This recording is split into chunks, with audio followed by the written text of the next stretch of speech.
Hello everyone welcome to my channel जिसका नाम है सिमरन पंजाबी चैनल मैं ਖਾਸ ਤੌਰ ਤੇ ਪੰਜਾਬੀ ਦੇ ਸਟੂਡੈਂਟ ਨੇ ਬਣਾਇਆ ਜੋ ਐਂਟੀ ਐਗਜ਼ਾਮ ਤੇ ਮਾਸਟਰ ਗ੍ਰੇਡ ਦੀ ਤਿਆਰੀ ਕਰ ਰਹੇ ਨੇ ਇੱਥੇ ਆ ਕੇ ਤੁਸੀਂ ਆਪਣੇ ਐਗਜ਼ਾਮ ਦੀ ਤਿਆਰੀ ਕਰ ਸਕਦੇ ਹੋ ਡਿਫਰੈਂਟ ਟਾਈਪ ਦੀ ਇਨਫੋਰਮੇਸ਼ਨ ਪ੍ਰੋਵਾਈਡ ਕਰਵਾ ਰਹੀ ਹਾਂ ਜੋ ਤੁਹਾਡੇ ਐਗਜ਼ਾਮ ਵਾਸਤੇ ਜ਼ਰੂਰੀ ਹੈ ਚੈਨਲ ਨੂੰ ਸਬਸਕ੍ਰਾਈਬ ਜ਼ਰੂਰ ਕਰ ਲਓ ਨਾਲ ਦੇ ਨਾਲ ਬੈਲ ਆਈਕਨ ਨੂੰ ਜ਼ਰੂਰ ਦਬਾ ਲਓ ਤਾਂ ਜੋ ਤੁਹਾਨੂੰ ਨੋਟੀਫਿਕੇਸ਼ਨ ਮਿਲਦੀ ਰਹੇ ਲਾਈਕ ਜ਼ਰੂਰ ਕਰਿਆ ਕਰੋ ਵੀਡੀਓਜ਼ ਨੂੰ ਸ਼ੇਅਰ ਕਰਿਓ ਕਮੈਂਟ ਕਰਕੇ ਦੱਸੋ ਕਿਸ ਤਰ੍ਹਾਂ ਲੱਗਦੇ ਪਏ ਨੇ ਨਾਲ ਦੇ ਨਾਲ ਤੁਸੀਂ ਟੈਲੀਗ੍ਰਾਮ ਚੈਨਲ ਦੇ ਉੱਤੇ ਜਾ ਕੇ ਫੋਲੋ ਕਰ ਸਕਦੇ ਹੋ ਜਿਵੇਂ ਕਿ ਲਿੰਕ ਦਿੱਤਾ ਹੈ ਹਰ ਇੱਕ ਵੀਡੀਓ ਦੇ ਨੀਚੇ ਡਿਸਕ੍ਰਿਪਸ਼ਨ ਬਾਕਸ ਦੇ ਵਿੱਚ ਤੁਹਾਨੂੰ ਇਹ ਲਿੰਕ ਮਿਲ ਜਾਏਗਾ ਇਸ ਤੋਂ ਇਲਾਵਾ ਅਗਰ ਤੁਸੀਂ ਮੇਰੀ ਬੁੱਕ ਲੈਣੀ ਹੈ ਜੋ ਕਿ ਵਨ ਲਾਈਨ ਨੋਟਸ ਵਾਲੀ ਬੁੱਕ ਹੈਗੀ ਹੈ ਇਹ ਜਾ ਕੇ ਤੁਸੀਂ Amazon ਦੇ ਉੱਤੋਂ ਪਰਚੇਸ ਕਰ ਸਕਦੇ ਹੋ ਤੇ ਇਹ ਮੈਂ ਬਾਰ-ਬਾਰ ਕਹਿ ਰਹੀ ਹਾਂ ਕਿ ਜਿਹੜਾ ਨੂੰ ਨਹੀਂ ਪਤਾ ਪਲੀਜ਼ ਜਾਂ ਪਹਿਲਾਂ ਇਹ ਦੇਖੋ ਜਿਹੜੀ ਫਾਈਲ ਹੈਗੀ ਹੈ ਨੀਚੇ ਅਗਰ ਤੁਸੀਂ ਇਸਨੂੰ ਆਰਡਰ ਕਰਦੇ ਹੋ ਅਗਰ ਤੁਹਾਡੇ ਕੋਲ ਐਡਰੈਸ ਮੰਗਦੇ ਨੇ ਦੈਨ ਤੁਸੀਂ ਫਿਰ ਐਡਰੈਸ ਭਰੋ ਤੇ ਮਤਲਬ ਉਹ ਤਾਂ ਡਾਊਨਲੋਡ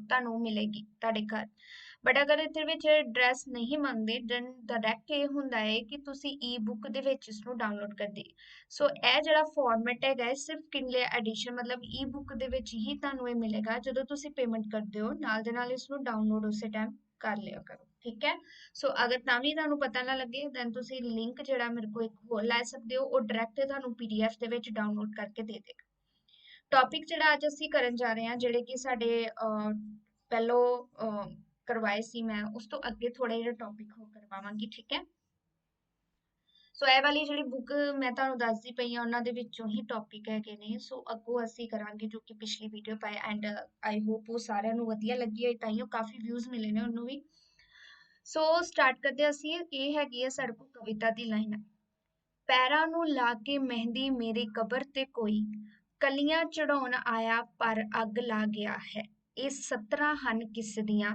ਜਗਤਾਰ ਦੀਆਂ ਅੱਗੇ ਹੈਗਾ ਏ ਗਜ਼ਲ ਦੇ ਦਰਬਾਰ ਅੰਦਰ ਗੈਰ ਹਾਜ਼ਰ ਗਜ਼ਲ ਸੀ ਗਜ਼ਲ ਦੀ ਤੌਹੀਨ ਹੋਈ ਗਜ਼ਲ ਦੇ ਦਰਬਾਰ 'ਚ ਯਾਨੀ ਕਿ ਪੈਰਾਂ ਤੋਂ ਲਾ ਕੇ ਤੇ ਲੈ ਗਿਆ ਹੈ ਇਹ ਇੱਕ ਸਤਰਾ ਨੇ ਇਹ ਵੀ ਤੇ ਗਜ਼ਲ ਤੋਂ ਲੈ ਕੇ ਵਿੱਚ ਤੱਕ ਇਹ ਵੀ ਸਤਰਾ ਨੇ ਸੋ ਇਹ ਵਾਲੀਆਂ ਸਤਰਾਂ ਜਿਹੜੀਆਂ ਹੈਗੀਆਂ ਨੇ ਸਾਡੇ ਕੋਲ ਹਰਨੇਕ ਕੋਮਲ ਦੀਆਂ ਮਿਲਦੀਆਂ ਨੈਕਸਟ ਹੈਗਾ ਹੈ ਕਿ 1980 ਤੋਂ ਬਾਅਦ ਕਿਸ ਦੇ ਆਗਮਨ ਨਾਲ ਗਜ਼ਲ ਨੂੰ ਹੁਲਾਰਾ ਮਿਲਿਆ ਸੀ ਸੁਰਜੀਤ ਪਾਤਰ ਦੇ ਪਾਕਿਸਤਾਨੀ ਲੇਖਕਾਂ ਵਿੱਚ ਕਿਸ ਨੇ ਦੇਸ਼ ਵੰਡ ਦੇ ਸੰਤਾਪ ਨੂੰ ਇਤਿਹਾਸਿਕ ਪਿਛੋਕੜ 'ਚ ਪੇਸ਼ ਕੀਤਾ ਸੀ ਉਹ ਹੈਗੇ ਨੇ ਸਾਡੇ ਕੋਲ ਅਹਿਮਦ ਰਾਹੀ ਹੁਣ ਇੱਕ ਗੱਲ ਧਿਆਨ ਰੱਖੋ ਬਹੁਤ ਸਾਰੇ ਜਿਹੜੇ ਸਟੂਡੈਂਟ ਹੈਗੇ ਨੇ ਉਹ ਪ੍ਰਵਾਸੀ ਤੇ ਪਾਕਿਸਤਾਨ ਨੂੰ ਬੜਾ ਸਕਿਪ ਕਰ ਦਿੰਦੇ ਨੇ ਇਹ ਅੱਛੀ ਗੱਲ ਨਹੀਂ ਕਿ ਇਹਨੂੰ ਯਾਦ ਕਰਨਾ ਜ਼ਰੂਰੀ ਹੈ ਕਿਉਂਕਿ ਸਾਡੇ ਕੋਲ ਅਗਰ ਦੇਖੋ ਤਾਂ ਗਿਣੇ ਚੁਣੇ ਰਾਈਟਰ ਹੈਗੇ ਨੇ ਪਾਕਿਸਤਾਨ ਵਾਲੇ ਉਹ ਵੀ ਔਖੇ ਨਹੀਂ ਹੈਗੇ ਸੋ ਉਹਨਾਂ ਨੂੰ ਵੀ ਤੁਸੀਂ ਅਗਰ ਲਰਨ ਕਰੋ ਤਾਂ ਬੈਟਰ ਹੈਗਾ ਉਸ ਤੋਂ ਬਾਅਦ ਨੈਕਸਟ ਦੇਖੋ ਸਾਡੇ ਕੋਲ ਅੱਗੇ ਹੈਗਾ ਹੈ ਕਿ ਅਹਿਮਦ ਰਾਹੀ ਦੀ ਗਜ਼ਲ ਕਿਸ ਪ੍ਰਵਿਰਤੀ ਦੇ ਨਾਲ ਸੰਬੰਧਿਤ ਹੈਗੀ ਹੈ ਪ੍ਰਗਤੀਵਾਦੀ ਪ੍ਰਵਿਰਤੀ ਦੇ ਨਾਲ ਸੋ ਉਹਨਾਂ ਨੇ ਪ੍ਰਗਤੀਵਾਦ ਨੂੰ ਜਿਹੜਾ ਹੈਗਾ ਸੀ ਉਹਨੂੰ ਹੁਲਾਰਾ ਦਿੱਤਾ ਸੀ ਉਧਰ ਰਹਿੰਦਿਆਂ ਹੋਇਆ ਵੀ ਨੈਕਸਟ ਹੈਗਾ ਕਿ ਅਹਿਮਦ ਰਾਹੀ ਅੱਛਾ ਇਹ ਕਰ ਲਿਆ ਅੱਗੇ ਕਹਾਂ ਕਿ ਸਾਂਝਾ ਸੱਭਿਆਚਾਰ ਹੁਣ ਤੁਸੀਂ ਮੰਨ ਹੀ ਲਓਗੇ ਕੀ ਹੈਗਾ ਹੈ ਕਿ ਇੱਧਰਲਾ ਪੰਜਾਬ ਤੇ ਉੱਧਰਲਾ ਪੰਜਾਬ ਜਦੋਂ ਇੱਕ ਹੈਗਾ ਸੀ ਦੀ ਅਖੰਡਤਾ ਤੇ ਅਵੰਡਤਾ ਨੂੰ ਪੇਸ਼ ਕਰਨ ਵਾਲਾ ਮਾਨਵਵਾਦੀ ਸ਼ਾਇਰ ਕੌਣ ਸੀ ਅਹਿਮਦ ਸਲੀਮ ਨੈਕਸਟ ਹੈਗਾ ਹੈ ਅਖੀਰਲੀ ਈਦ ਤੇ ਸਮਾਨ ਸੌਂਗ ਦਾ ਬਦਲਿਆ ਰੂਪ ਰਚਨਾ ਹੈ ਫਖਰ ਜ਼ਮਾਨ ਠੀਕ ਹੈ ਸੋ ਇਹ ਜਿਹੜੀ ਹੈਗੀ ਆ ਸਾਡੇ ਕੋਲ ਕੀ ਗਵਾ ਰਚਨਾਵਾਂ ਹੈਗੀਆਂ ਨੇ ਅੱਗੇ ਦੇਖੋ ਨੈਕਸਟ ਜਿਹੜਾ ਹੈਗਾ ਹੈ ਸਾਡੇ ਕੋਲ ਕੁਐਸਚਨ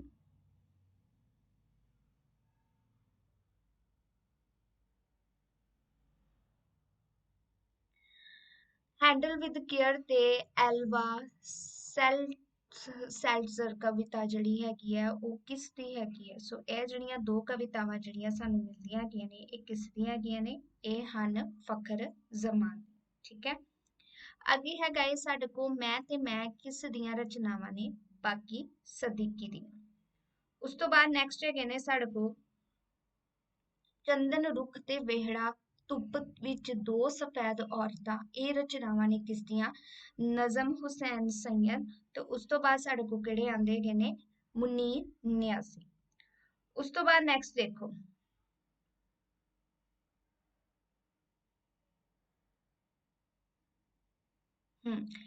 ਸੋ ਅੱਗੇ ਹੈਗਾ ਹੈ ਸਾਡੇ ਕੋਲ ਸਨਾਤਨਵਾਦ, ਜਿਹੜਾ ਅਸੀਂ ਪਹਿਲਾਂ ਵੀ ਪੜਿਆ ਹੈ, ਕਿੰਨਾ ਨਿਯਮਾਂ ਦਾ ਸਮੂਹ ਹੈਗਾ ਵਾ। ਹੁਣ ਉਸ ਦੇ ਵਿੱਚ ਕਿਹੜੇ ਕਿਹੜੇ ਨਿਯਮ ਸਾਨੂੰ ਮਿਲਦੇ ਨੇ, ਉਹ ਹੈਗੇ ਨੇ ਕਿ ਜੋ ਸਾਹਿਤ ਤੇ ਕਲਾ ਵਿੱਚ ਕੱਟੜਤਾ ਦੀ ਹੱਦ ਤੱਕ ਪਾਲਣਾ ਕਰਦੇ ਨੇ, ਉਹ ਨਿਯਮਾਂ ਨੂੰ ਇਸ ਦੇ ਵਿੱਚ ਲਿਆ ਜਾਂਦਾ ਹੈ। ਸੋ ਸਨਾਤਨਵਾਦ ਜਿਹੜਾ ਹੈਗਾ ਹੈ ਸਾਹਿਤ ਦੇ ਵਿੱਚ, ਕਿਉਂਕਿ ਸਾਹਿਤ ਦੇ ਵਿੱਚ ਤਾਂ ਮੋਸਟਲੀ ਵਰਤਿਆ ਜਾਂਦਾ ਹੈਗਾ ਇੱਕ ਕਲਾ, ਕਿਉਂਕਿ ਕਲਾ ਦੇ ਥਰੂ ਜਿਹੜਾ ਹੈਗਾ ਇਹ ਸਨਾਤਨਵਾਦ ਦਿਖਾਇਆ ਗਿਆ ਸੀ। ਤਾਂ ਦੋਨਾਂ ਦੇ ਵਿੱਚ ਕੱਟੜਤਾ ਵਿੱਚ ਕੀ ਆ ਜਾਂਦਾ ਹੈਗਾ ਵਾ ਕਿ ਹਰ ਇੱਕ ਚੀਜ਼ ਦੇ ਵਿੱਚ ਅਸੀਂ ਆਪਣੇ ਪਿਛੜੇਪਨ ਨੂੰ ਦਿਖਾਣਾ ਹੈ, ਕਿ ਤਰੱਕੀ ਵੱਲ ਨਹੀਂ ਵਧਣਾ ਹੈਗਾ, ਜ਼ਮੀਨ ਦੇ ਨਾਲ ਜੁੜੇ ਰਹਿਣਾ ਹੈ, ਅੱਗੇ ਤਰੱਕੀ ਪਸੰਦ ਚੀਜ਼ਾਂ ਵੱਲ ਨਹੀਂ ਵਧਣਾ। ਸੋ ਉਹ ਚੀਜ਼ਾਂ ਦੀ ਇਸ ਦੇ ਵਿੱਚ ਪਾਲਣਾ ਕੀਤੀ ਜਾਂਦੀ ਹੈਗੀ ਹੈ। ਨੈਕਸਟ ਹੈਗਾ ਸਾਡੇ ਕੋਲ ਸਾਹਿਤ ਤੇ ਕਲਾ ਦੇ ਨਿਯਮਾਂ ਦਾ ਪਹਿਲਾ ਨਿਰਮਾਤਾ ਕੌਣ ਹੈਗੇ ਸੀ? ਅਰਸਤੂ। ਅਰਸਤੂ ਦੀ ਕਿਹੜੀ ਪੁਸਤਕ ਸਾਹਿਤ ਸਿਰਜਣਾ ਨਿਯਮਾਂ ਦਾ ਵਿਧਾਨ ਹੈਗਾ ਕਾਵਿ ਸ਼ਾਸਤਰ, ਜਿਹੜੀ ਕਿ ਤੁਸੀਂ ਪੜ੍ਹਦੇ ਗਏ ਹੋ, ਕਈ ਜਗ੍ਹਾ ਤੇ ਇਸ ਦਾ ਨਾਮ ਜਿਹੜਾ ਹੈਗਾ ਵਾ ਉਹ ਮਿਲਦਾ ਹੈ। 17ਵੀਂ ਤੇ 18ਵੀਂ ਸਦੀ ਵਿੱਚ ਕਿੱਥੇ ਨਵ ਕਲਾਸੀਕਲ ਦੀ ਲਹਿਰ ਚੱਲੀ ਸੀ? ਇੰਗਲੈਂਡ ਦੇ ਵਿੱਚ। ਇੰਗਲੈਂਡ 'ਚ ਚੱਲੀ ਲਹਿਰ ਨੇ ਕਿਸ ਤੋਂ ਆਸਰਾ ਲਿਆ ਸੀ? ਅਰਸਤੂ ਤੋਂ, ਕਿਉਂਕਿ ਅਰਸਤੂ ਪਹਿਲੇ ਮੰਨੇ ਗਏ ਸੀ, ਸੋ ਉਹਨਾਂ ਤੋਂ ਇਹ ਜਿਹੜੀ ਲਹਿਰ ਨੇ ਆਸਰਾ ਲਿਆ ਸੀ। ਅਰਸਤੂ ਅਨੁਸਾਰ ਕੀ ਠੀਕ ਨਹੀਂ ਸੀ ਦੁਖਾਂਤ ਤੇ ਸੁਖਾਂਤ ਦੋਨੇ ਠੀਕ ਨਹੀਂ ਸੀ, ਦੋਨਾਂ ਦਾ ਮਿਕਸਚਰ ਵੀ ਕਹਿ ਸਕਦੇ ਹੋ। ਕਿਸਨੇ ਅਰਸਤੂ ਦੀ ਨਿਯਮਾਵਲੀ ਵਿਰੁੱਧ ਬਗਾਵਤ ਕਰ ਦਿੱਤੀ ਸੀ? ਰੋਮਾਂਸਵਾਦੀਆਂ ਨੇ, ਕਿਉਂਕਿ ਉਹਨਾਂ ਨੂੰ ਉਹਨਾਂ ਦੀ ਜਿਹੜੇ ਵਿਚਾਰ ਸੀ ਉਹ ਪਸੰਦ ਨਹੀਂ ਸੀ। ਸੋ ਰੋਮਾਂਸਵਾਦੀਆਂ ਜਿਹੜੇ ਹੈਗੇ ਨੇ ਉਹਨਾਂ ਨੂੰ ਕੀ ਚਾਹੀਦਾ ਹੁੰਦਾ ਹੈ? ਉਡਾਰੀ। ਸੋ ਉਹਨਾਂ ਨੇ ਉਹਨਾਂ ਵਿਰੁੱਧ ਬਗਾਵਤ ਕੀਤੀ ਸੀ। ਅੱਗੇ ਆਏ ਤਾਂ ਸਾਡੇ ਕੋਲ ਸਨਾਤਨਵਾਦ ਦੀਆਂ ਵਿਸ਼ੇਸ਼ਤਾਵਾਂ ਕਿਹੜੀਆਂ ਮਿਲਦੀਆਂ ਨੇ? ਸਭ ਤੋਂ ਪਹਿਲਾਂ ਹੈਗਾ ਵਾ ਕਿ ਸਨਾਤਨਵਾਦੀਆਂ ਕੋਲ ਵਿਸ਼ੇ ਲਈ ਖੇਤਰ ਸੀਮਤ ਸੀ। ਠੀਕ ਹੈ, ਮਤਲਬ ਉਹਨਾਂ ਨੂੰ ਟੌਪਿਕ ਜਿਹੜੇ ਹੈਗੇ ਸੀ ਉਹ ਕਾਫੀ ਸ਼ਾਰਟ ਦਿੱਤੇ ਗਏ ਸੀ, ਕਿ ਇੰਨੇ ਹੀ ਟੌਪਿਕ ਦੇ ਵਿੱਚ ਤੁਸੀਂ ਲਿਖਣਾ ਹੈ, ਇੰਨੇ ਹੀ ਟੌਪਿਕ ਜਿਹੜੇ ਹੈਗੇ ਆ ਤੁਸੀਂ, ਉਸ ਤੋਂ ਵੱਧ ਜਿਹੜਾ ਹੈਗਾ ਤੁਸੀਂ ਨਹੀਂ ਜਾਣਾ ਹੈਗਾ। ਠੀਕ ਹੈ, ਉਸ ਤੋਂ ਬਾਅਦ ਨੈਕਸਟ ਦੇਖੋ ਸਾਡੇ ਕੋਲ ਅੱਗੇ ਉਹਨਾਂ ਨੇ ਕਿਹਾ ਹੈਗਾ ਵਾ ਕਿ ਨਿੱਜ ਨਾਲ ਸੰਬੰਧਿਤ ਵਿਸ਼ਾ ਜਿਹੜਾ ਹੈਗਾ ਸੀ ਇਸ ਦੇ ਵਿੱਚ ਤੁਹਾਨੂੰ ਨਹੀਂ ਚੁਣਨਾ ਚਾਹੀਦਾ। ਠੀਕ ਹੈ, ਸੋ ਮਹਾਨ ਵਿਸ਼ੇ ਜਿਹੜੇ ਹੈਗੇ ਨਾ ਉਹਨਾਂ ਦੇ ਉੱਤੇ ਚੁਣਨ ਦੀ ਉਹਨਾਂ ਨੂੰ ਸਿਫਾਰਿਸ਼ ਕੀਤੀ ਜਾਂਦੀ ਹੈਗੀ ਸੀ। ਇਹ ਨਹੀਂ ਹੈਗਾ ਕਿ ਤੁਸੀਂ ਨਿੱਜ ਨਾਲ ਜੁੜੇ ਹੋਏ, ਜਿਵੇਂ ਹੁਣ ਕਿਹੜੇ ਸਨਾਤਨਵਾਦ ਦੇ ਅੱਗੇ ਦੇਖੋ ਵਰਤੇ ਜਾਂਦੇ ਵਿਸ਼ੇ ਕਿਹੜੇ ਸੀ? ਰੱਬ, ਮੌਤ, ਸਮਾਂ, ਪ੍ਰੇਮ। ਸੋ ਇਹ ਮਹਾਨ ਵਿਸ਼ੇ ਸੀ, ਆਪਣੇ ਨਾਲ ਮੋਸਟਲੀ ਜੁੜੇ ਹੋਏ ਵਿਸ਼ੇ ਇਸ ਦੇ ਵਿੱਚ ਵਰਜਿਤ ਹੈਗੇ ਸੀ। ਠੀਕ ਹੈ, ਸੀਮਤ ਖੇਤਰ ਸੀ, ਨਿੱਜ ਨਾਲ ਸੰਬੰਧਿਤ ਵਿਸ਼ੇ ਨਹੀਂ ਚੁਣੇ ਜਾਂਦੇ ਸੀ। ਸਨਾਤਨਵਾਦ ਵਿੱਚ ਸਥਿਰਤਾ ਤੇ ਕੀ ਹੈਗਾ ਸੀ? ਟਿਕਾ ਹੈਗਾ ਸੀ। ਹੁਣ ਇਸ ਦੇ ਵਿੱਚ ਜਿਹੜੀ ਹੈਗਾ ਵਾ ਕਿ ਸਾਦਗੀ ਤੇ ਸਮਤੋਲ ਜਿਹੜਾ ਹੈਗਾ ਹੈ, ਠੀਕ ਹੈ, ਤੇ ਇਹਦੇ ਵਿੱਚ ਇਹ ਚੀਜ਼ ਵਰਤੀ ਜਾਂਦੀ ਹੈਗੀ ਸੀ, ਮਤਲਬ ਕਾਫੀ ਜ਼ਿਆਦਾ ਕਹਿ ਸਕਦੇ ਹੋ ਕਿ ਠਹਿਰਾ ਹੈਗਾ ਸੀ, ਅੱਗੇ ਨਹੀਂ ਜਾਣ ਵਾਲਾ ਇੱਕ ਇੱਥੇ ਟੌਪਿਕ ਹੈਗਾ ਸੀ, ਮਤਲਬ ਕਾਫੀ ਜਿਵੇਂ ਹੁਣ ਕਹਿ ਸਕਦੇ ਹੋ ਕਿ ਰੁਕ ਜਾਣਾ ਇੱਕ ਜਗ੍ਹਾ ਤੇ, ਉਹ ਆਈ ਇਹਦੇ ਵਿੱਚ ਸਥਿਰਤਾ ਹੈਗੀ ਸੀ। ਤੇ ਸ਼ਾਸਤਰੀ ਨਿਯਮਾਂ ਦੀ ਪਾਲਣਾ ਤੇ ਜ਼ੋਰ ਦਿੱਤੀ ਜਾਂਦੀ ਸੀ। ਅਗਰ ਸ਼ਾਸਤਰੀ ਨਿਯਮਾਂ 'ਚ ਦੇਖਿਆ ਜਾਵੇ, ਚਾਹੇ ਉਹ ਰੂਪਕ ਪੱਖ ਹੋਵੇ, ਵਿਸ਼ਾ ਪੱਖ ਹੋਵੇ, ਕੋਈ ਵੀ ਇਹੋ ਜਿਹੀ ਚੀਜ਼ ਹੋਵੇ, ਉਸ ਦੇ ਵਿੱਚ ਹਮੇਸ਼ਾ ਕੀ ਹੈਗਾ ਸੀ? ਸ਼ਾਸਤਰੀ ਨਿਯਮ ਜਿਹੜੇ ਹੈਗੇ ਸੀ ਉਹਨਾਂ ਦੇ ਉੱਤੇ ਜ਼ਿਆਦਾਤਰ ਜ਼ੋਰ ਦਿੱਤਾ ਜਾਂਦਾ ਸੀ, ਕਿ ਉਹਨਾਂ ਤੋਂ ਅੱਗੇ ਨਹੀਂ ਵਧਣਾ ਹੈਗਾ। ਚਾਹੇ ਵਿਸ਼ੇ ਦੀ ਚੋਣ ਹੋਵੇ, ਚਾਹੇ ਉਹ ਤੁਸੀਂ ਕਹਿ ਸਕਦੇ ਹੋ ਮਾਧਿਅਮ ਦੀ ਚੋਣ ਹੋਵੇ, ਕਿਸ ਮਾਧਿਅਮ ਦੇ ਥਰੂ ਤੁਸੀਂ ਚੀਜ਼ਾਂ ਨੂੰ ਦਿਖਾਣਾ ਹੈਗਾ। ਉਹੀ ਆ ਗਿਆ ਨਾ ਕਿ ਸਾਰਾ ਇੱਕੋ ਟੌਪਿਕ ਆ ਗਿਆ, ਇਸ ਦੇ ਵਿੱਚ ਕੀ ਸੀਮਤ ਖੇਤਰ ਸੀ, ਨਿੱਜ ਨਾਲ ਸੰਬੰਧਿਤ ਵਿਸ਼ੇ ਨਹੀਂ ਚੁਣੇ ਗਏ ਸੀ, ਮਹਾਨ ਵਿਸ਼ੇ ਚੁਣੇ ਜਾਂਦੇ ਸੀ, ਜਿਵੇਂ ਰੱਬ, ਮੌਤ, ਪ੍ਰੇਮ, ਸਮਾਂ। ਸਥਿਰਤਾ ਦੇ ਉੱਤੇ ਜ਼ੋਰ ਸੀ ਤੇ ਆਮ ਸ਼ਾਸਤਰੀ ਨਿਯਮਾਂ ਦੀ ਪਾਲਣਾ ਦੇ ਉੱਤੇ ਜ਼ੋਰ ਸੀ। The decline and fall of romance ideal ਰਚਨਾ ਹੈਗੀ ਹੈ ਲੂਕਸ ਦੀ। ਏਕਤਾ ਤੇ ਸਵਾਲ ਤੇ ਕਿਸ ਵਿੱਚ ਮਤਭੇਦ ਹੈਗੇ ਨੇ? ਯੂਰਪੀ ਰੋਮਾਂਸਵਾਦ ਦੇ ਵਿੱਚ। ਉਹਨਾਂ ਦੇ ਵਿੱਚ ਕੀ ਕਵਾ ਕਿ ਜੋ ਏਕਤਾ ਹੈਗੀ ਹੈ ਉਹਨਾਂ ਦੇ ਉੱਤੇ ਜ਼ਿਆਦਾਤਰ ਉਹ ਕੀ ਗਏ ਸੀ ਉਸ ਸਮੇਂ ਕਹਿ ਸਕਦੇ ਹੋ, ਕਿਉਂਕਿ ਅਜੇ ਨਵੀਆਂ ਨਵੀਆਂ ਚੀਜ਼ਾਂ ਚੱਲੀਆਂ ਸੀ। ਸੋ ਕਈਆਂ ਦੇ ਵਿੱਚ ਇਸ ਦੇ ਵਿਰੁੱਧ ਬਗਾਵਤ ਸੀ, ਕਈ ਮੰਨਦੇ ਸੀ, ਕਈ ਥੋੜਾ ਜਿਹਾ ਮੰਨਦੇ ਸੀ। ਸੋ ਇਸ ਤਰੀਕੇ ਨਾਲ ਇਹਨਾਂ ਦੇ ਵਿੱਚ ਏਕਤਾ ਦਾ ਸਵਾਲ ਜਦੋਂ ਆਇਆ ਤਾਂ ਉਸ ਦੇ ਉੱਤੇ ਵੀ ਇਹਨਾਂ ਦੇ ਵਿੱਚ ਥੋੜੀ ਜਿਹੀ ਖਟਪਟ ਹੈਗੀ ਸੀ। ਨੈਕਸਟ ਹੈਗਾ ਹੈ ਕਿ ਕਿਹੜੇ ਆਲੋਚਕ ਯੂਰਪੀ ਰੋਮਾਂਸਵਾਦ 'ਚ ਏਕਤਾ ਮੰਨਦੇ ਹੈਗੇ ਨੇ? ਰੈਨੇ ਵੈਲਕ ਹੈਗੇ ਸੀ ਜਿਹੜੇ, ਕਿਉਂਕਿ ਉਹ ਯੂਰਪ ਵਿੱਚ ਹੈਗੇ ਸੀ ਤਾਂ ਉਹਨਾਂ ਨੇ ਕਿਹਾ ਹੈਗਾ ਸੀ ਕਿ ਉਹ ਇਸ ਚੀਜ਼ ਨੂੰ ਮੰਨਦੇ ਹੈਗੇ ਨੇ। ਕਿਹੜੇ ਆਲੋਚਕ? ਅਨੇਕਤਾ ਤੇ ਵੱਖਰਾਪਨ ਸਿੱਧ ਕਰਦਾ ਹੈਗਾ ਵਾ ਲਫ਼ਜ਼ ਹੈ। ਹੁਣ ਇੱਥੇ ਇਹ ਵੀ ਦੱਸਦਾ ਹੈਗਾ ਪਹਿਲਾਂ ਕਿ ਏਕਤਾ ਦੇ ਉੱਤੇ ਕੌਣ ਸੀ ਤੇ ਵੱਖਰੇਪਨ ਦੇ ਵਿੱਚ ਕੌਣ ਹੈਗੇ ਸੀ। ਰੋਮਾਂਸਵਾਦ ਨੇ ਕਿਸ ਦੇ ਨਵੇਂ 10 ਹਿੱਤੇ ਖੋਲੇ ਸੀ? ਭਾਵ ਬੋਧ ਤੇ ਕਲਪਨਾ ਦੇ, ਮਤਲਬ ਇਸ ਵਿੱਚ ਭਾਵ ਤੇ ਕਲਪਨਾ ਦੀ ਉਡਾਰੀ ਜਿਹੜੀ ਹੈਗੀ ਸੀ ਉਸ ਦੇ ਉੱਤੇ ਜ਼ਿਆਦਾ ਜ਼ੋਰ ਦਿੱਤਾ ਗਿਆ। ਅੱਗੇ ਦੇਖੋ ਰੰਗ ਨਿਵੇਲਾ ਰਚਨਾ ਹੈਗੀ ਹੈ ਕਿਸ ਦੀ? ਗੁਰਦੇਵ ਸਿੰਘ ਰਾਇਸ ਦੀ। ਇਹ ਹੁਣ ਸਾਡੇ ਕੋਲ ਕਵਿਤਾਵਾਂ ਆ ਗਈਆਂ ਨੇ ਤੇ ਇਹਨਾਂ ਦੇ ਵਿੱਚ ਇਹ ਕੁਝ ਟੌਪਿਕ ਜਿਹੜੇ ਹੈਗੇ ਨੇ ਮੈਂ ਉਹਨਾਂ ਦੇ ਵਿੱਚੋਂ ਚੁਣੇ ਸੀ। ਪੰਜਾਬੀ ਗਜ਼ਲ ਦਾ ਆਰੰਭ ਕਿਸ ਤੋਂ ਵੱਜਦਾ ਹੈਗਾ ਵਾ ਸਾਡੇ ਕੋਲ ਸ਼ਾਹ ਮੁਰਾਦ ਤੋਂ। ਸਨਾਤਨਵਾਦ ਦਾ ਵਿਕਾਸ ਕਿੰਨੇ ਸਾਲ ਤੱਕ ਹੁੰਦਾ ਰਿਹਾ ਸੀ? 1000 ਸਾਲ ਤੱਕ। ਈਸਾਈ ਧਰਮ ਵਿੱਚ ਕਿਸ ਉੱਪਰ ਜ਼ੋਰ ਦਿੱਤਾ ਜਾਂਦਾ ਸੀ? ਤਿਆਗ ਦੀ ਜਿਹੜੀ ਪ੍ਰਵਿਰਤੀ ਹੈਗੀ ਸੀ ਉਸ ਦੇ ਵਿੱਚ ਜ਼ਿਆਦਾਤਰ ਕੀ ਹੈਗਾ ਸੀ ਇੱਥੇ ਜ਼ੋਰ ਦਿੱਤਾ ਜਾਂਦਾ ਸੀ। ਅੱਗੇ ਦੇਖੋ ਨੈਕਸਟ ਹੈਗਾ ਵਾ ਕਿ ਈਸਾਈ ਧਰਮ ਵਿੱਚ ਕਿਸ ਲਈ ਜਗ੍ਹਾ ਨਹੀਂ ਸੀ ਕਵਿਤਾ ਤੇ ਨਾਟਕ ਵਿੱਚ। ਹੁਣ ਦੇਖੋ ਈਸਾਈ ਧਰਮ ਜਿਹੜਾ ਹੈਗਾ ਸੀ ਨਾ ਉਸ ਦੇ ਵਿੱਚ ਇੱਕ ਟੌਪਿਕ ਕਾਫੀ ਨਾ ਜਿਵੇਂ ਕਹਿ ਸਕਦੇ ਹੋ ਕਿ ਅਮ, ਨਾਜ਼ੁਕ ਟੌਪਿਕ ਜਿਹੜਾ ਕਹਿ ਸਕਦੇ ਹੋ ਇਸਨੂੰ ਤੁਸੀਂ ਹੈਗਾ ਸੀ ਕਿਉਂਕਿ ਉਸ ਸਮੇਂ ਕਾਫੀ ਜਿਹੜੇ ਵਿਅਕਤੀ ਹੈਗੇ ਸੀ ਉਹ ਕੀ ਹੈਗੇ ਸੀ ਧਰਮ ਦੇ ਉੱਤੇ ਜ਼ਿਆਦਾਤਰ ਜ਼ੋਰ ਦਿੰਦੇ ਹੈਗੇ ਸੀ, ਠੀਕ ਹੈ। ਸੋ ਜਿਸ ਧਰਮ ਦੇ ਵਿੱਚ ਤੁਸੀਂ ਜਾਂਦੇ ਹੋ ਉਹਨਾਂ ਦੀ ਕਾਫੀ ਸਾਰੀਆਂ ਪਾਬੰਦੀਆਂ ਹੁੰਦੀਆਂ ਨੇ, ਸੋ ਇਸੇ ਤਰੀਕੇ ਨਾਲ ਉਹਨਾਂ ਦੀਆਂ ਵੀ ਹੈਗੀਆਂ ਸੀ। ਸੋ ਉਸ ਵਿੱਚ ਉਹਨਾਂ ਨੇ ਕਵਿਤਾ ਤੇ ਨਾਟਕ ਜਿਹੜਾ ਹੈਗਾ ਸੀ ਇਸ ਦੇ ਉੱਤੇ ਜ਼ੋਰ ਨਹੀਂ ਦਿੱਤਾ ਹੈਗਾ ਕਿਉਂਕਿ ਤੁਸੀਂ ਉਹਨਾਂ ਦੇ ਅਗਰ ਅੱਜ ਵੀ ਵੇਖੋ ਤਾਂ ਉਹ ਹਮੇਸ਼ਾ ਉਹੋ ਜਿਹੀਆਂ ਕਿਤਾਬਾਂ ਪੜ੍ਹਦੇ ਨੇ ਜੋ ਗੋਡ ਦੇ ਨਾਲ ਰਿਲੇਟਡ ਹੋਣ, ਕੋਈ ਇਹੋ ਜਿਹੀ ਐਕਟੀਵਿਟੀਜ਼ ਜਿਹੜੀਆਂ ਹੈਗੀਆਂ ਨੇ ਉੱਥੇ ਨਹੀਂ ਹੁੰਦੀਆਂ। ਉਹਨਾਂ ਨੂੰ ਪਹਿਰਾਵੇ ਵੀ ਉਹੋ ਜਿਹੇ ਪਾਏ ਜਾਂਦੇ ਨੇ, ਸੋ ਇਸ ਚੀਜ਼ ਵਿੱਚ ਉਹਨਾਂ ਦੀ ਜਗ੍ਹਾ ਨਹੀਂ ਹੈਗੀ ਸੀ। ਯੂਨਾਨੀ ਸਮੇਂ ਵਿੱਚ ਸਾਰੇ ਲੇਖਕ ਕਿਸ ਲਈ ਲਿਖਦੇ ਸੀ? ਚਰਚ ਦੀਆਂ ਲੋੜਾਂ ਵਾਸਤੇ ਹੀ ਲਿਖਦੇ ਸੀ। ਸੋ ਕੋਈ ਵੀ ਅਗਰ ਕਿਤਾਬ ਕੁਛ ਇਹੋ ਜਿਹਾ ਲਿਖਦੇ ਸੀ ਤਾਂ ਧਰਮ ਦੇ ਨਾਲ ਹੀ ਲਿਖਦੇ ਸੀ, ਉਹਨਾਂ ਦੀਆਂ ਜਿਹੜੀਆਂ ਲੋੜਾਂ ਸੀ ਉਹਨਾਂ ਦੀਆਂ ਜਿਹੜੇ ਧਰਮ ਪ੍ਰਚਾਰ ਵਾਸਤੇ ਸੀ ਇਹਨਾਂ ਨੂੰ ਹੀ ਉਹ ਮੁੱਖ ਰੱਖ ਕੇ ਚੀਜ਼ਾਂ ਸਾਹਮਣੇ ਰੱਖਦੇ ਹੈਗੇ ਸੀ, ਹੋਰ ਕੁਝ ਇੱਥੇ ਜਗ੍ਹਾ ਨਹੀਂ ਹੈਗੀ ਸੀ। ਹਨੇਰ ਕਾਲ ਦਾ ਸਮਾਂ ਕਿਹੜਾ ਹੈਗਾ ਸੀ? ਰੋਮਨ ਸਾਮਰਾਜ ਦੇ ਪਤਨ ਤੋਂ ਲੈ ਕੇ ਪੁਨਰ ਜਾਗਰਣ ਕਾਲ ਤੱਕ, ਕਿਉਂਕਿ ਇਸ ਸਮੇਂ ਕੋਈ ਵੀ ਇਹੋ ਜਿਹੀ ਐਕਟੀਵਿਟੀਜ਼ ਨਹੀਂ ਹੋਈਆਂ ਸੀ। ਸੋ ਇਹ ਹਨੇਰ ਕਾਲ ਕਿਹਾ ਜਾਂਦਾ, ਜਿਵੇਂ ਹੁਣ ਸਾਡੇ ਕੋਈ ਸਮਾਂ ਠਹਿਰ ਜਾਂਦਾ ਹੈਗਾ ਵਾ ਕਿ ਇਹਦੇ ਵਿੱਚ ਨਾ ਤਾਂ ਕੋਈ ਤਰੱਕੀ ਹੋਈ ਨਾ ਤਾਂ ਕੋਈ ਸਾਹਿਤ ਰਚਿਆ ਗਿਆ, ਸੋ ਇਹ ਹਨੇਰ ਕਾਲ ਆ ਗਿਆ। ਉਸ ਤੋਂ ਬਾਅਦ ਸਨਾਤਨੀ ਸਾਹਿਤ ਦਾ ਦੂਜਾ ਦੌਰ ਸ਼ੁਰੂ ਹੋਇਆ ਸੀ ਜੋ ਕਿ ਕਿੱਥੇ ਹੋਇਆ ਸੀ? ਰੋਮ ਦੇ ਵਿੱਚ। ਪੁਨਰ ਜਾਗ੍ਰਿਤੀ ਦੀ ਲਹਿਰ ਨੇ ਮਤਲਬ ਫਿਰ ਤੋਂ ਕਿੱਥੇ ਸਨਾਤਨਵਾਦ ਧਾਰਾ ਦਾ ਅਗਲਾ ਦੌਰ ਸ਼ੁਰੂ ਕੀਤਾ ਸੀ? ਯੂਰਪ ਦੇ ਸਾਰੇ ਦੇਸ਼ਾਂ ਦੇ ਵਿੱਚ। ਸੋ ਪਹਿਲੋ ਜਿਹੜਾ ਹੈਗਾ ਸੀ ਇੱਕ ਠਹਿਰਾ ਆ ਗਿਆ, ਦੂਜਾ ਪੜਾਅ ਸ਼ੁਰੂ ਹੋਇਆ ਕਿੱਥੇ ਹੋਇਆ? ਰੋਮ ਵਿੱਚ। ਤੇ ਇੱਥੇ ਪੁਨਰ ਜਾਗ੍ਰਿਤੀ ਜਿਹੜੀ ਹੈਗੀ ਸੀ ਉਸ ਦਾ ਜਿਹੜਾ ਦੌਰ ਸ਼ੁਰੂ ਹੋਇਆ ਸੀ ਉਹ ਯੂਰਪ ਦੇ ਸਾਰੇ ਦੇਸ਼ਾਂ ਦੇ ਵਿੱਚ। ਸਨਾਤਨੀ ਸਾਹਿਤ ਦੇ ਮਾਪਦੰਡਾਂ ਤੋਂ ਜਾਣੂ ਹੋਣ ਲਈ ਅਰਸਤੂ ਨੇ ਕਿਸ ਦਾ ਅਨੁਵਾਦ ਕੀਤਾ ਸੀ?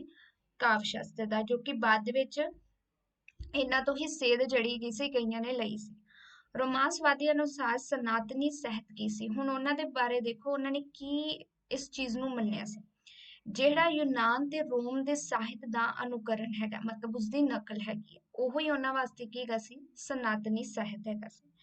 ਰੋਮਾਂਸਵਾਦੀ ਅਨੁਸਾਰ ਸਨਾਤਨੀ ਸਾਹਿਤ ਦਾ ਸਮਾਂ ਕੀ ਹੈਗਾ ਸੀ? ਦੂਜੀ ਸਦੀ ਤੋਂ ਬਾਅਦ ਦਾ ਲਾਤੀਨੀ ਸਾਹਿਤ ਤੇ ਪੁਨਰ ਜਾਗ੍ਰਿਤੀ ਦੀ ਜਿਹੜੀ ਲਹਿਰ ਨਾਲ ਸੰਬੰਧਿਤ ਜੋ ਸਾਹਿਤ ਹੈਗਾ ਸੀ ਉਹ ਉਹਨਾਂ ਦੇ ਵਾਸਤੇ ਕੀ ਹੈਗਾ ਸੀ? ਆਮ ਤੌਰ ਤੇ ਸਨਾਤਨੀ ਸਾਹਿਤ ਆ। ਸੋ ਉਹਨਾਂ ਵਾਸਤੇ ਕੀ ਸੀ ਤੇ ਉਸਦਾ ਸਮਾਂ ਕੀ ਹੈਗਾ ਸੀ?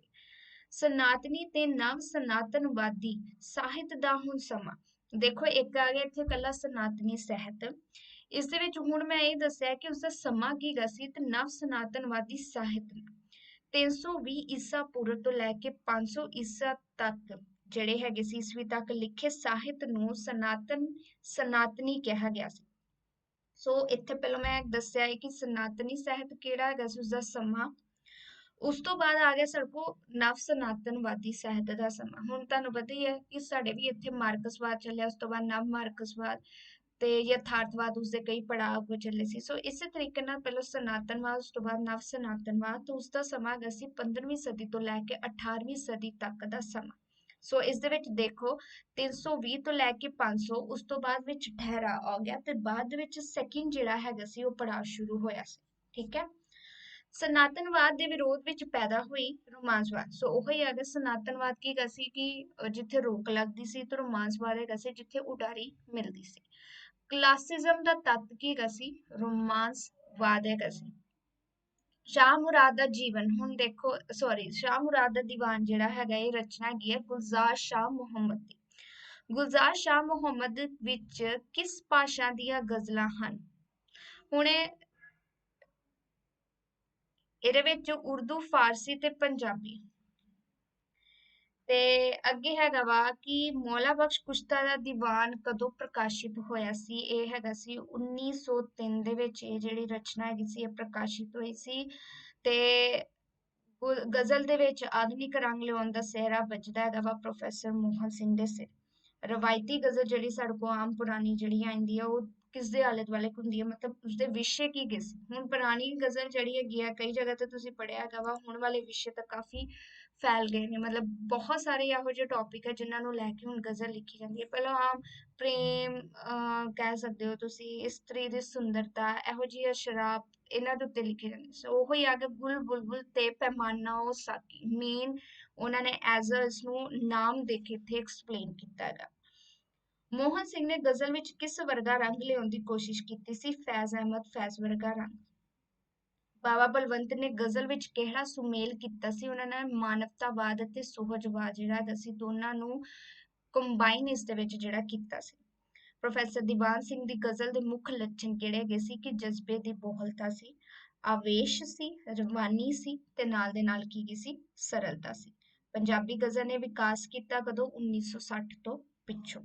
ਪੰਜਾਬੀ ਗਜ਼ਲ ਨੂੰ ਇੱਕ ਲਹਿਰ ਦੇ ਰੂਪ ਚ ਪੇਸ਼ ਕਰਨ ਦਾ ਸਿਹਰਾ ਵੱਜਦਾ ਹੈਗਾ ਵਾ ਸਾਧੂ ਸਿੰਘ ਹਮਦਰਦ ਦੇ ਸਿਰ ਤੇ। ਕਿਸਨੇ ਰੋਜ਼ਾਨਾ ਅਜੀਤ ਵਿੱਚ ਮਿਆਰੀ ਗਜ਼ਲ ਦਾ ਜਿਹਾਦ ਛੇੜੀ ਰੱਖਿਆ ਸੀ? ਅਜੀਤ ਅਖਬਾਰ ਦੀ ਗੱਲ ਕੀਤੀ ਗਈ ਹੈ, ਪਤਾ ਹੀ ਲੱਗ ਗਿਆ ਹੋਗਾ ਸਾਧੂ ਸਿੰਘ ਹਮਦਰਦ ਨੇ, ਕਿਉਂਕਿ ਉਹਨਾਂ ਦੇ ਵਿੱਚ ਉਹਨਾਂ ਦੀ ਛਪਦੀਆਂ ਸੀ।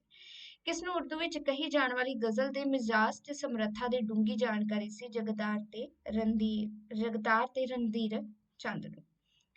ਅੱਗੇ ਹੈਗਾ ਸਾਡੇ ਕੋਲ ਨੈਕਸਟ, ਇਹ ਸਾਰੇ ਹੁਣ ਇਸ ਦੇ ਵਿੱਚ ਰਚਨਾਵਾਂ ਹੈਗੀਆਂ ਨੇ।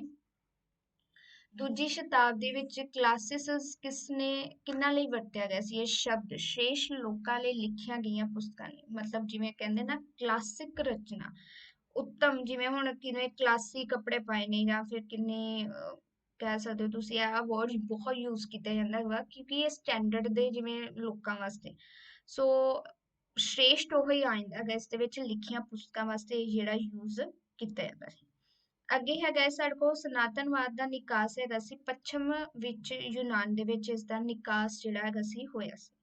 ਭਾਰਤ ਵਿੱਚ ਇਹ ਕਿਹੜੇ ਸਨਾਤਨਵਾਦ ਦੀ ਭਰਮਾਰ ਰਹੀ ਸੀ? ਪੱਛਮੀ, ਕਿਉਂਕਿ ਜਿੰਨਾ ਵੀ ਅਸੀਂ ਕੁਝ ਲਿਆ ਹੈਗਾ ਹੈ ਉਹ ਸਾਰਾ ਕਿੱਥੋਂ ਲਿਆ ਹੈਗਾ ਵਾ? ਪੱਛਮ ਤੋਂ ਹੀ ਲਿਆ ਹੈਗਾ। ਸੋ ਇਸ ਦੇ ਵਿੱਚ ਵੀ ਕੀ ਗਏ, ਇਹਨਾਂ ਦੀ ਹੀ ਜ਼ਿਆਦਾਤਰ ਭਰਮਾਰ ਰਹੀ ਸੀ। ਸਨਾਤਨਵਾਦ ਦਾ ਜਨਮ ਹੋਇਆ ਸੀ ਯੂਨਾਨ ਵਿੱਚ 320 ਈਸਾ ਪੂਰਵ ਦੇ ਆਸ-ਪਾਸ ਹੋਇਆ ਸੀ, ਜਿਵੇਂ ਨੀਚੇ ਅਸੀਂ ਪੜਿਆ ਆ ਵਾ। ਉਸ ਤੋਂ ਬਾਅਦ ਨਵ ਸਨਾਤਨਵਾਦ ਦਾ ਅੱਗੋਂ ਦੌਰ ਜਿਹੜਾ ਵੱਖਰਾ ਹੈਗਾ ਸੀ। ਉਧਰੀ ਤੂੰ ਪਾਗਲ ਪੌਣਾ ਰਚਨਾ ਹੈਗੀ ਨੇ ਕਿਸ ਦੇ? ਰਵਿੰਦਰ ਭੱਠਲ ਦੀਆਂ। ਹੁਣ ਇਸ ਦੇ ਵਿੱਚ ਜਿਹੜਾ ਹੈਗਾ ਇਹ ਤੁਸੀਂ ਦੇਖੇ ਜਾਓ, ਠੀਕ ਹੈ, ਇਹ ਕਵਿਤਾਵਾਂ ਹੈਗੀਆਂ ਨੇ ਸਾਰੀਆਂ, ਉਹਨਾਂ ਦੇ ਬਾਰੇ ਦੱਸਿਆ ਹੈਗਾ ਵਾ। ਅੱਗ ਦੇ ਫੁੱਲ ਨਵੀਆਂ ਪੈਣਾ ਧਰਮ ਕੰਮਿਆਣਾ ਦੀ ਰਚਨਾ ਹੈਗੀ ਆ।